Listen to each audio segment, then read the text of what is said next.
Wewe dada vipi, una kichaa? Una wazimu au? Hapana. Ila shida nini? Nimekula hela mwanaume. Alafu yeye kaniletea wanaume kibao. Hivi je, wanawake muda mwingine mnakuwa kama mmelogwa Kwa hiyo kama umekula hela za wanaume ndio unakuja kwangu mimi, yaani unakuja kunilalia au kunikumbatia mimi, nikupe msaada? Nikusikiliza wewe nisiwasaidie wanaume wenzangu? Tena shukuru Mungu umekula hela za wanaume na umewakimbia. Ungelikula hela yangu mimi wewe. Mimi hapo ningekukamata, nilikuwa na kushona makofi, ningekutandika, ningekupiga, yaani ningekukunja kunja wewe, ningekukervu. Jinga sana nyinyi wanawake muda mwingine. Yaani wewe unakula na wanaume, wewe unajua mwanaume hela ameipata vipi? Si nikupiga makofi, nikupige tu kwa niaba ya wale watu na mimi hasira zishuke.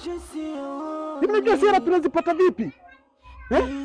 Unapopewa kitu, toa kitu. Yaani toa kitu upate kitu. Mtu anatoa kitu anataka kitu. Mama, dunia ni tamu lakini kuna utamu zaidi ya dunia. Watu wanataka ule utamu mama. Kodolea macho kama panya amebanwa na mlango hapa.